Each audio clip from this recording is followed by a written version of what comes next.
할렐루야. 찬송가 370장에 담겨있는 스토리를 여러분 아십니까? 방금 전에 우리 찬양대가 또 함께 찬양하기도 했는데요, 이 찬양의 작사가는 엘리자 히시라는 여인입니다. 펜실베니아에서 태어나가지고 교육학을 전공했고 독신으로 살면서 불량 청소년들을 상담하고 선도하는 일을 하고 있었죠. 그런데 어느 날이었습니다. 한 청소년을 상담하던 자리에서 폭력을 휘두르던 그 소년에 의해서 척추를 크게 다쳐 7주간 가까이 병원에 입원을 해야만 했습니다.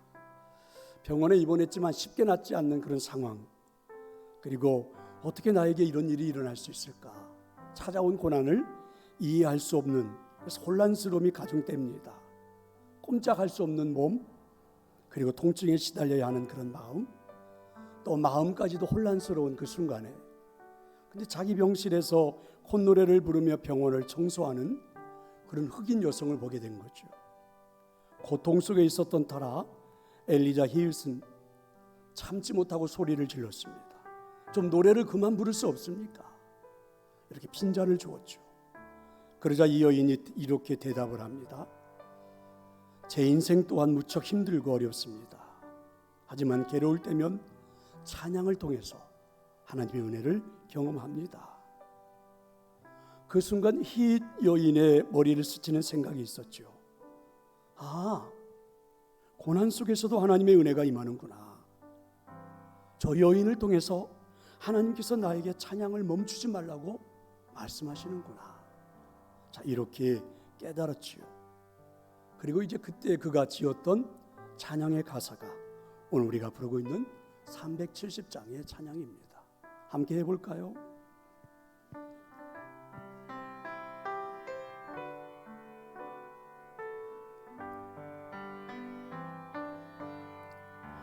주 아래에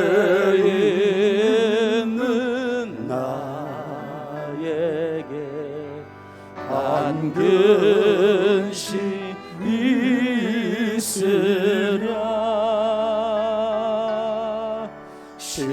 십자가 밑에 나가 내 짐을 빌었네. 그 두려움이 변하여 그 두려움이 변하여 내 기도 되었고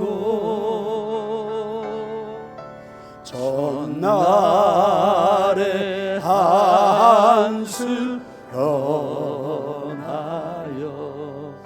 내 노래되어 주님을 찬양하면서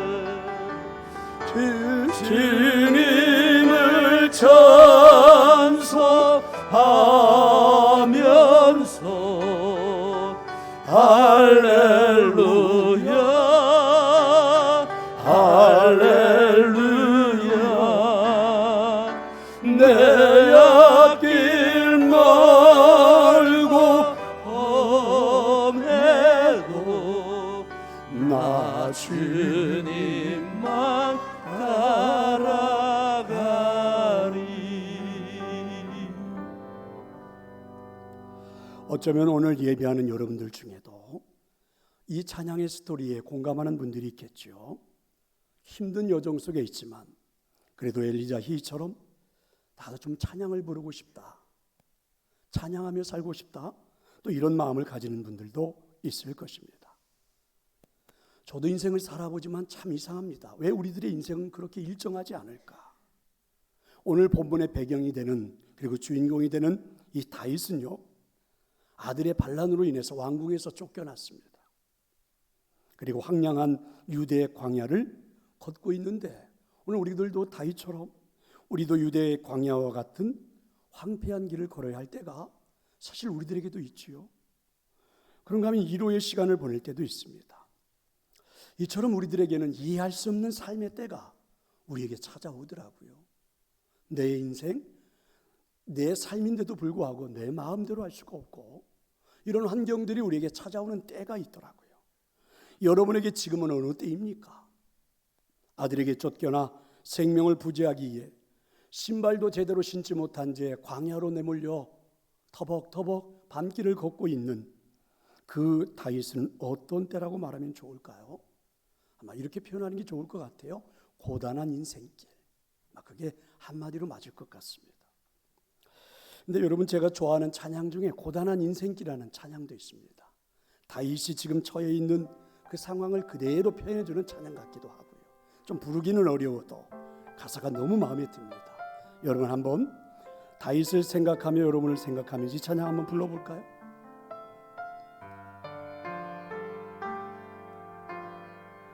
고단한 인생길 힘겨운 오늘도 예수 내 마음 아시네.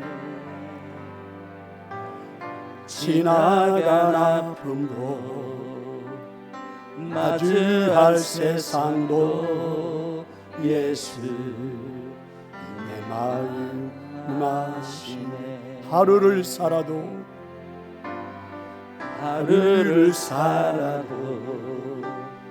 기쁨으로 가리 예수 늘 함께 하시네. 후회도 염려도 온전히 맡기리 예수 늘 함께 하시네. 믿음의 눈 들어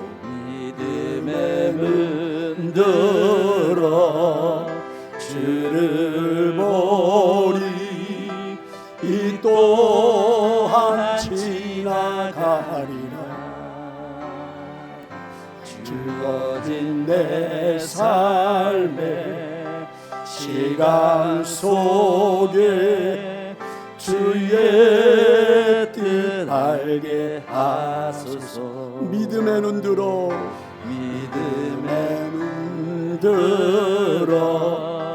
주를 보리 이 또한 지나가리라. 주어진 내 삶의 시간 속에 주의 뜻 알게 하소서. 참 인상적인 가사가 있죠. 고단한 인생길인데 우리 하나님이 아신다는 거죠. 그래서 우리가 조금만 더 믿음의 눈을 들어서 본다면 분명히 이 또한 지나가게 될 거다. 이런 찬양입니다. 그러니까 이 때를 좀 잘 지나갔으면 좋겠다라는 그런 마음이 담겨있는 찬양이겠죠. 사실 우리들이 살아가는 인생의 때에는요, 기쁜 마음으로 하나님을 찬양하는 순간이 있는가 하면 어느 순간에는 갈급한 마음을 가지고 하나님 앞에 나아가서 하나님을 만나고 기도해야 할 때도 우리에게 있습니다. 바로 그런 고백이 오늘 이 찬양인 것 같고요. 그러면 다윗은 어떻게 고백을 할까요? 그 분명 고단한 인생길을 걷고 있는 때인데 다윗은 그 때를 그냥 보내지 않겠다는 겁니다. 내게 주어진 이 때를 그냥 그렇게 보내고 싶지는 절대 않다는 거예요. 절대 그렇게 하고 싶지는 않다는 거예요. 그런 마음이 담겨있는 게 이제 1절입니다. 자, 1절 한번 말씀을 읽어볼까요? 하나님이여 주는 나의 하나님이시라. 내가 간절히 주를 찾되 물이 없어 마르고 황폐한 땅에서 내 영혼이 주를 갈망하며 내 육체가 주를 앙모하나이다. 물이 없어 마르고 황폐한 땅. 어쩌면 이제 시적인 표현 같으죠. 그게 이제 다윗에게는 아들에게 쫓겨나서 가장 황량한 광야를 걷고 있는 그 순간. 근데 다윗은 그냥 인생을 그렇게 소모하고 싶지는 않대요. 환경이 이렇게 주어졌지만 나는 하나님을 갈망하겠다. 자, 이런 노래거든요. 저는 이런 다윗의 상황을 두고 한번 질문을 던져보고 싶습니다. 다윗이 이렇게 황폐한 곳에 서 있는 것이 자신의 의지일까? 아니면 하나님께서 다윗을 황폐한 곳으로 인도하셨을까? 이런 질문을 던져보고 싶습니다. 아마 다윗은 황폐한 광야에 머물겠다고 자신의 인생을 그렇게 계획하진 않았겠죠. 주어진 인생일 겁니다. 하지만 그는 자신이 서 있는 곳에서 내가 뭘 할 거냐, 그리고 왜 거기에 있게 되었는지를 생각하기 시작했다는 거죠. 이게 다윗의 오늘 신앙의 고백입니다. 성도 여러분, 하나님 앞에 서 있는 저와 여러분, 내 존재에 대해서, 지금 내게 주어진 상황에 대해서 만약에 우리가 질문을 하기 시작한다면, 하나님에게 물음을 던지기 시작한다면, 예를 들어 하나님 어떻게 이 상황은 제가 대처해야 합니까? 하나님 어떻게 해서 이런 상황이 저에게 주어진 것이죠? 이렇게 내가 질문을 던질 수만 있다면 이것 자체가 신앙생활이 아닐까? 이 질문 자체가 신앙적인 것이 아닐까라는 것입니다. 더 중요한 건 이런 물음을 던져보면, 이런 질문을 던져보면 내가 서 있는 그 광야는 아주 의미 있는 장소가 되기 시작하죠. 어떤 의미입니까? 광야는 아무것도 보이지 않습니다. 제가 성지순례 때 가서 보았거든요. 깜깜한 밤에도 서 보았거든요. 아무것도 보이는 게 없습니다. 그저 돌멩이, 모래, 그저 황량한 사막. 하루 종일 걸어다녀도 한 사람도 만나지 못할 것 같은 곳입니다. 딱 그곳에 서면요, 하나님만을 바라볼 수밖에 없어요. 보이는 게 아무것도 없습니다. 그래서 저는 이런 상상을 해보죠. 여러분, 청춘 시절에 사랑하는 사람이 생겨서 연애를 한다고 한번 생각을 해봅시다. 그 사람과 어떤 장소에서 만나기를 원하십니까? 사랑하는 사람들은요, 둘만의 시간을 원하지요. 남이 없는 장소를 원합니다. 아무도 없는 곳에서 둘이 만나 참 행복한 시간을 보내고 싶어 하지요. 만약에 오늘 이 본문이 그런 것이 아닐까? 저는 그런 생각을 해봅니다. 하나님께서 정말 다윗을 사랑합니다. 너무너무 사랑해요.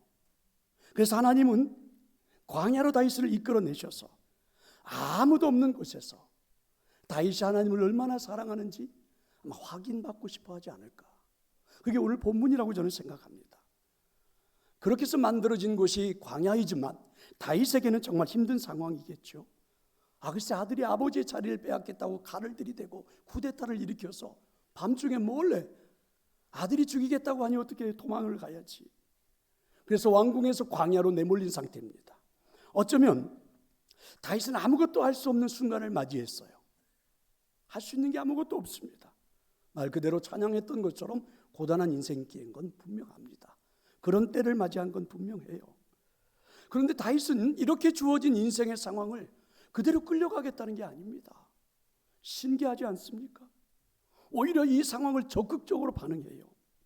자신의 계획 속에 없었던 이 황폐한 땅에서 그냥 수동적으로 그냥 맞이하는 게 아니죠. 하나님, 왜 이런 상황을 저한테 만들어 주신 겁니까? 불평하면서 원망하면서 짜증하면서 마치 하나님에게 대들듯이 그렇게 여러분 자신의 인생을 소모하지 않습니다. 오히려 다윗은 이 상황을 능동적으로 대처하기 시작하죠. 하나님, 제가 하나님을 더 사모합니다. 이 광야에 나와보니 하나님이 더 분명해집니다. 하나님은 해결자이십니다. 하나님 도와주세요. 하나님 저와 함께 해주세요. 하나님 만나고 싶어요. 이렇게 다윗은 변해가고 있죠. 여러분, 사람들에게 주어지는 시간과 공간은 동일합니다. 물론 잘 받아들이지 않는 분들도 있겠죠. 2022년이라는 시간이 저와 여러분에게 동일하게 주어졌고 2022년 한 해를 살아온 우리들의 삶의 공간도 동일하게 주어졌습니다. 물론 어떤 분들은 제가 있는 공간은 왕궁입니다, 제가 있는 공간은 광야입니다, 이렇게 표현할지 모르지만 내가 원하는 시간, 내가 원하는 공간을 아니라 할지라도 하나님이 내게 주는 건 사실이잖아요. 내게 주어진 건 사실입니다. 중요한 것은 이렇게 주어진 나의 시간, 나의 공간 안에서 우리는 어떻게 질적으로 충만하게 사용을 할 거냐, 이 공간을, 이 환경을, 이 시간을 어떻게 우리는 살아갈 거냐, 이게 더 중요하지 않을까요? 그래서 에베소서 5장 16절은 우리에게 이렇게 말씀하잖아요. 세월을 아끼라 좀 때가 악하니까. 이렇게 말씀하십니다. 무슨 말씀이십니까? 기회를 좀 잘 선용해보라, 이런 말씀이겠죠. 여러분, 시간은 결코 머물러 있지 않습니다. 그 유행가 가사 중에, 그죠? 왜 시계는 고장도 안 나는지 모르겠다, 저 벽시계는 고장도 잘 나던데 막 이렇게 노래하는 분들도 있더라고요. 여러분, 시간은 결코 머물러 있지 않습니다.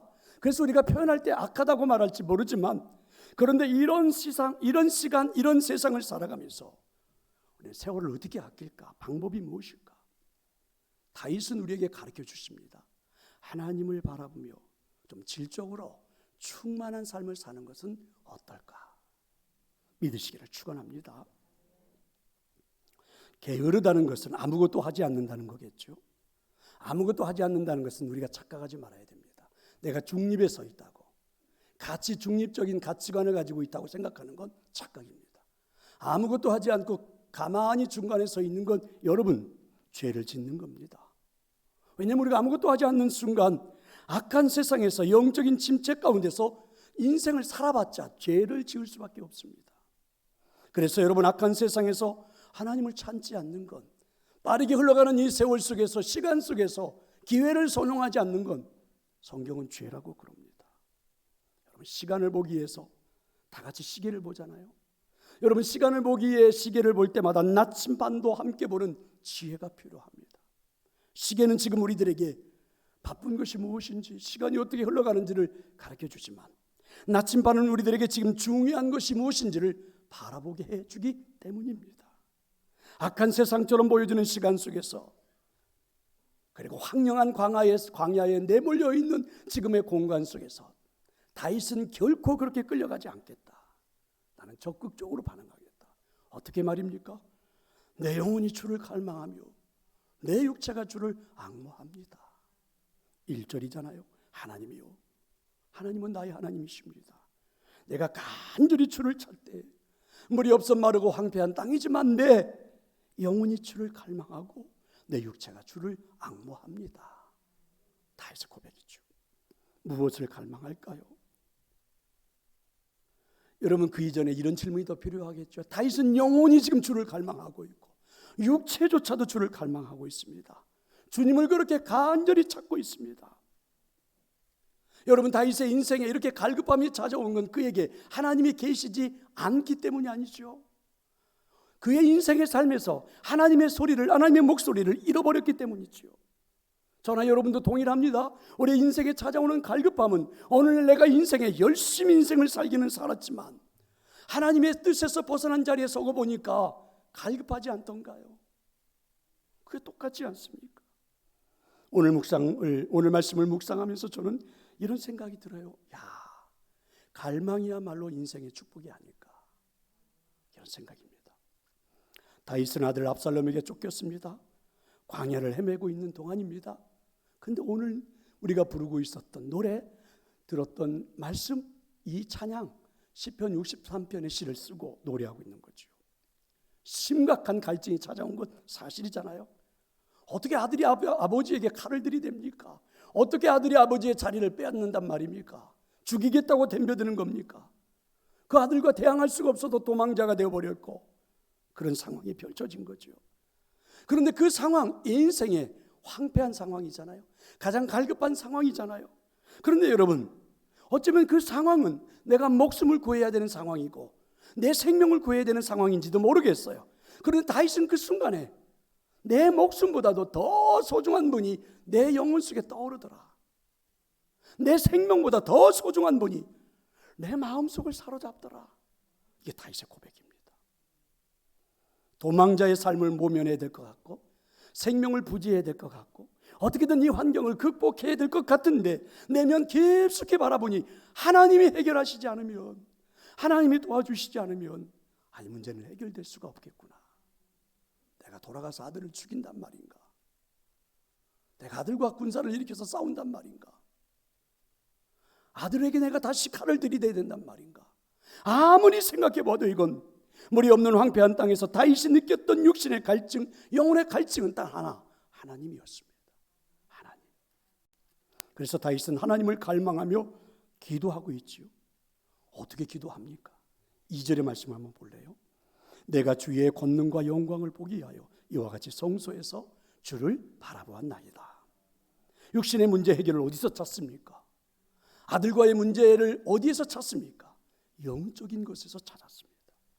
이런 상황을 해결해 줄 수 있는 분, 내가 지금 그렇게 간절히 원하는 내 갈망을 풀어줄 수 있는 분은 성소에서, 하나님에게서, 영적인 곳에서 체험하고 싶다, 하나님을 만나고 싶다.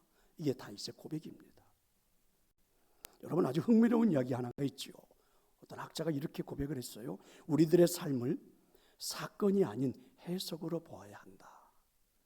자꾸 우리는 세계에서 팩트를 중요시하죠. 팩트가 뭐냐, 팩트가 뭐냐. 그런데 그보다 더 중요한 건 우리들의 삶은 팩트가 아닌 해석으로 볼 수 있어야 된다. 그 남미의 아르헨티나와 칠레의 국경에는 예수 그리스도의 동상이 하나 서 있습니다. 그 동상이 서 있는 동안 두 나라는 서로 협약을 했습니다. 전쟁을 하지 말자. 동상이 존재하는 한, 예수님의 동상을 세워놓고 존재하는 한 우리나라는 전쟁을 하지 말자. 이렇게 깊이 다짐을 하고 협약을 하고 이제 동상을 만들기 시작합니다. 그런데 아이러니하게도 이 동상을 만들면서 두 나라가 큰 전쟁에 휘말릴 뻔했습니다. 이 동상이 거의 완성되어 갈 때쯤 되었을 때예요. 칠레의 한 사람이 지적을 했죠. 아니, 어떻게 해서 그 예수님의 동상이 칠레 쪽을 향해서는 등을 돌리고 있고, 그리고 아르헨티나를 바라보고만 있느냐. 동상의 전면은 아르헨티나를 향했고 그 등은 칠레를 바라보게 한 거였죠. 이 이야기를 듣는 순간 칠레 사람들의 마음을 자극시켰습니다. 이렇게 동상을 세우는 건 칠레를 무시하는 처사다. 사람들이 들끓기 시작했죠. 사람들의 표현이 거칠어지고 마음들이 악해지고 급기야는 전쟁이 일어날 것 같은 상황이 펼쳐진 것입니다. 바로 그때 한 기자가 신문에 한 글을 실었는데 그 글로 인해서 이 위기를 모면하게 됐습니다. 그 기자가 실은 글은 이런 것입니다. 예수님의 얼굴이 아르헨티나를 향하고 서 계시다는 것은, 그 이유는 아르헨티나가 칠레보다도 예수님의 감시가, 그리고 예수님의 감독이 더 필요하기 때문이다. 여러분, 이 기자의 글 하나가 이 칠레 사람들의 마음을 한순간에 다 무마시켰습니다. 잠재웠어요. 그래서 전쟁을 모면하게 되었다는 이야기죠. 그렇습니다. 사실 해석이라고 하는 것은요, 하나의 프레임이 작동하는 거죠. 자, 여러분, 인생에 어떤 사건이 벌어졌습니다. 어떤 팩트가 내 앞에 펼쳐졌어요. 그럼 여러분, 우리가 분노와 미움이라는 프레임으로 사건을 보는 것도 가능해요. 반면에 여러분, 용서와 사랑의 프레임으로 보는 것도 가능하다는 말이겠죠. 나는 어떻게 해석을 할 거냐? 용서로 볼까? 분노로 볼까? 선택할 수 있겠지요. 나 중심적으로 사건을 볼 거냐? 상대방을 중심적으로 사건을 볼 거냐? 인간의 관점에서 도대체 무슨 일을 내가 당하고 있느냐? 이렇게 볼 거냐? 하나님의 관점에서 하나님이 내게 어떤 일을 지금 행하시려고 하는 것일까? 이렇게 여러분 해석해 볼 수 있다는 거죠. 하나님을 바라보기로 결심하고, 그리고 하나님의 관점을 가지고 결정하는 순간에 그러면 어떤 일이 일어날까요? 여러분, 그런 관점을 갖기 시작하면 바로 신앙적인 결단이 시작됩니다. 다윗은 해석을 한 거죠. 팩트를 본 게 아니라 해석을 한 겁니다. 내가 지금 아들에게 쫓겨나 죽음의 공지에 몰려있고 광야 한복판에 서 있는 건 사실 팩트이죠. 그런데 다윗은 그 팩트를 본 게 아니라 해석을 했습니다. 하나님이 내게 지금 어떤 일을 하고 계시는가. 그러면서 자신은 신앙적인 결심을 하는 겁니다. 그 결심이, 다윗의 결심이 무엇입니까? 그게 바로 3절과 4절이죠. 자, 한번 읽어볼까요? 주의 인자하심이 생명보다 나음으로 내 입술이 주를 찬양할 것이라. 이름으로 나의 평생에 주를 송축하며 주의 이름으로 말미암아 나의 손을 들리이다. 그렇습니다. 지금 다윗은 이런 상황 속에서 해석을 한 거죠. 어떤 프레임으로? 나는 지금부터 주님을 찬양할 것입니다. 왜냐하면 주의 인자하심이 생명보다 나으기 때문입니다. 나는 지금부터 하나님을 찬양하겠습니다. 하나님의 사랑과 자비는 지금 내가 생명을 모면하고 생명을 부지해야 되는 이것보다 더 위대하고 더 소중하기 때문입니다. 그래서 나는 평생 주님을 찬양하겠습니다. 평생 이 땅에서 숨을 쉬고 살아가는 날 동안 주님만을 찬양하겠다. 팩트로 보지 않았습니다. 아들과 싸워야 되겠다고 보지 않았습니다. 하나님의 사랑은, 하나님의 인자는, 하나님의 자비는 지금 내 삶에 이런 것들이 펼쳐지고 있지만 훨씬 더 하나님의 자비가, 하나님의 인자가 더 중요하다, 이렇게 노래하기 시작한 거죠. 3절의 표현, 내 입술이 주를 찬양할 것이라. 무슨 말이에요? 내 입술에서 나오는 말들이 하나님을 영광스럽게 하겠다. 환경을 탓하지도 않고, 아들에게 칼을 들이대지도 않고, 그리고 이 사실을 원망하지도 않고, 나는 오로지 하나님의 영광만을 드러내겠다. 내 목숨이 끊어지는 그 순간까지도 내 입술을 통하여 그런 상황을 놓고 하나님을 원망하는 일은 결코 없을 것이다. 다윗의 결심입니다. 놀랍지 않아요? 이건 다윗의 의지적인 표현이죠. 그런데 오늘 본문에 보면 다윗은요, 내 손을 들리라고 자신의 감정을 표현하기도 하죠. 의지와 함께 내 감정도 표현했습니다. 순수한 자신의 마음, 결심, 이런 걸 표현한 겁니다. 나의 손을 들리라. 무슨 이야기일까요? 한 번도 교회를 다녀본 경험이 없는 한 성도 이야기입니다. 교회를 오면 여러분, 우리가 찬양하는 시간이 있잖아요. 어떤 때는 찬양 자체가 부르기가 처음 오신 분들에게는 힘들 때도 있겠죠. 근데 이분이 어느 날 보니까 시간이, 교회 온 지 얼마 되지도 않았는데 조금의 시간이 지났는데 찬양을 따라 부르고 애쓰기 시작하고, 그리고 옆에서 누가 지켜보니까 찬양을 부르는 모습이 애쓰면서 막 손을 들고 뜨겁게 하나님을 찬양하는 거예요. 옆에 있는 성도들이 보니까 이상해요. 아니, 교회 온 지 교회에 몇 번 오지도 않았는데 어떻게 저렇게 하지? 사람들이 의아하게 생각할 정도였어요. 그런데 여러분, 이 성도가 다른 사람들을 향하여 이렇게 이야기했습니다. 참 이상합니다. 나는 완전히 손을 들고 찬양할 정도는 아니지만 그래도 이 정도는 손을 들고 찬양해야 되겠다는 내 마음에 그런 감동이, 그런 기쁨이, 그런 생각이 드는데, 그럼 당신들은 왜 그렇게 손을 들지도 못합니까? 왜 당신들은 나보다 훨씬 오래 다녔는데도 그런 마음이 없습니까? 이렇게 질문을 했다고 그러죠. 여러분, 우리가 종종 찬양을 하다 보면 손을 듭니다.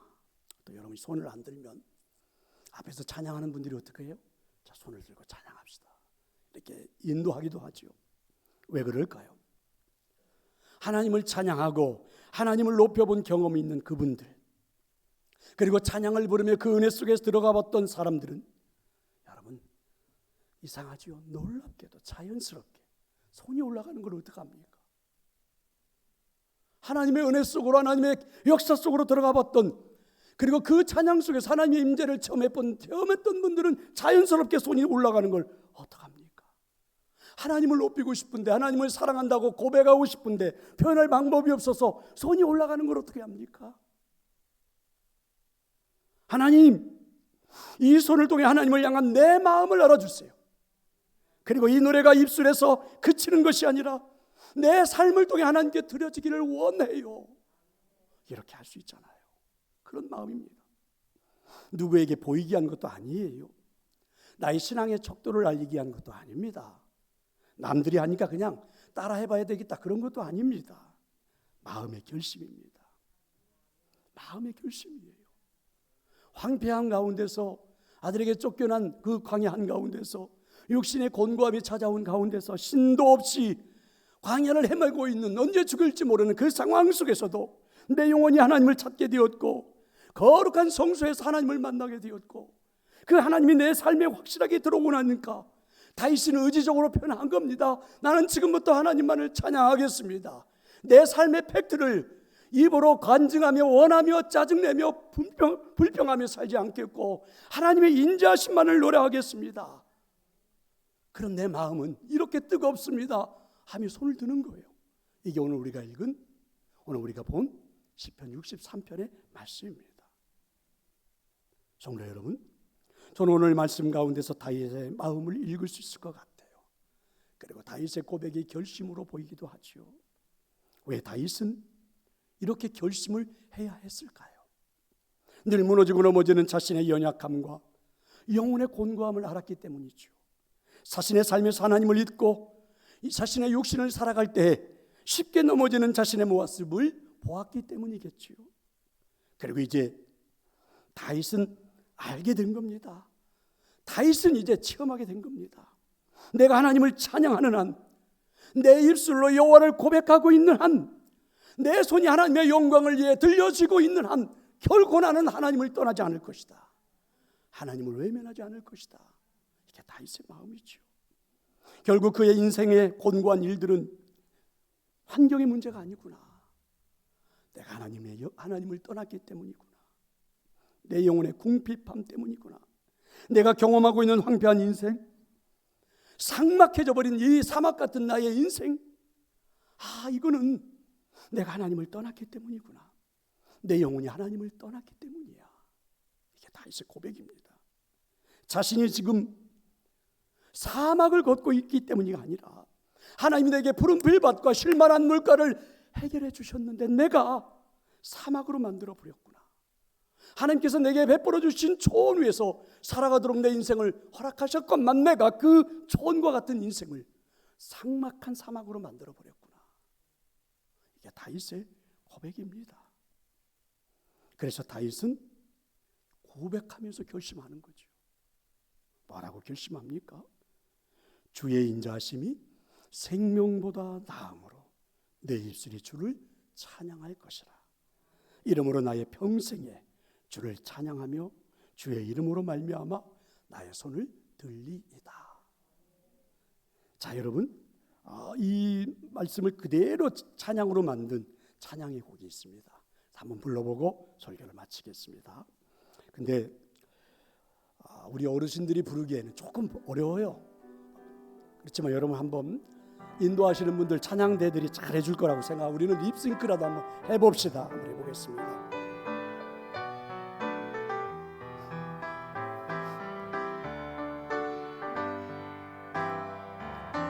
주의 인자하심이 생명보다 나음으로 내 입술은 주를 찬양.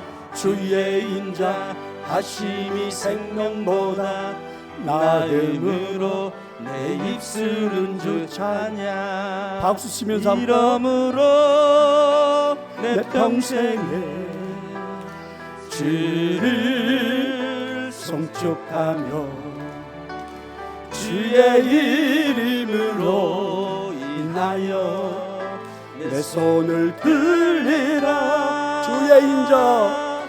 주의 인자하심이 생명보다 나음으로 내 입술은 주를 찬양. 주의 인자하심이 생명보다 나음으로 내 입술은 주 찬양.